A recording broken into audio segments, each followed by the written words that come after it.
Alam mo ba kung magkano ang reward na matatanggap ni Carlos Yulo dahil sa kanyang pagkapanalo ng gold medal sa Olympics? Bueno, ito ang itatampok natin sa videong ito.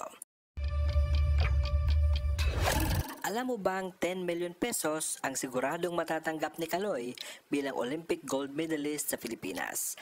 Ayon sa mandato ng Republic Act 10699 na nilagdaan noong 2015, ang mga Olympic medalist mula sa Pilipinas ay tatanggap ng cash incentive depende sa kanilang ranking. Para sa gold medalist, ang insentibo ng pamahalaan ay nakatakda sa 10 million pesos. Ang silver medalist ay tatanggap naman ng 5 million pesos at 2 million pesos para sa isang bronze medalist.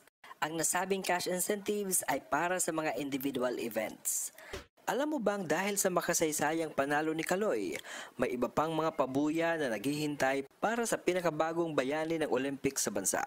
Ang isang atleta na makakakuha ng Olympic gold medal ay tatanggap din ng Olympic Gold Medal of Valor mula sa Philippine Sports Commission o PSC. Nangako rin ang Philippine Olympic Committee na bibigyan ng house and lot ang mga gold medalist tulad ng ginawa nila sa 4 na medalist ng Tokyo Olympics 3 taon na ang nakakaraan.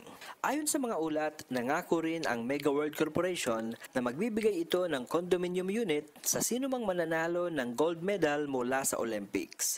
Ang kondo ay nagkakahalaga ng mahigit 10 milyong pesos. Ang House of Representatives ay magbibigay din ng 3 million pesos kay Carlos Yulo para sa pagkapanalo nito ng gintong medalya sa 2024 Paris Olympics.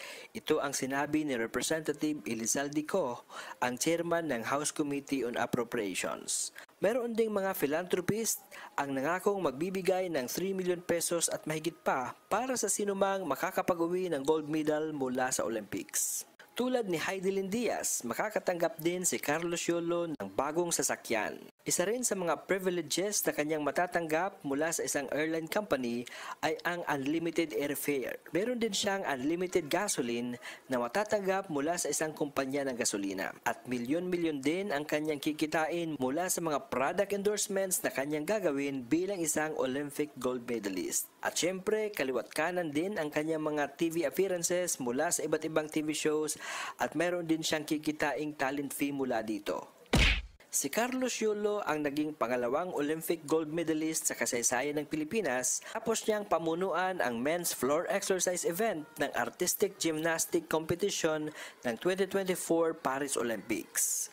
Kung ikaw ay magbibigay ng advice kay Carlos Yulo na nag-uwi ng limpak-limpak na blessings, ano sa palagay mo ang nararapat niyang gawin sa milyones na kanyang matatanggap? Aabangan namin ang iyong friendly advice kay Carlos Yulo sa comment section dito.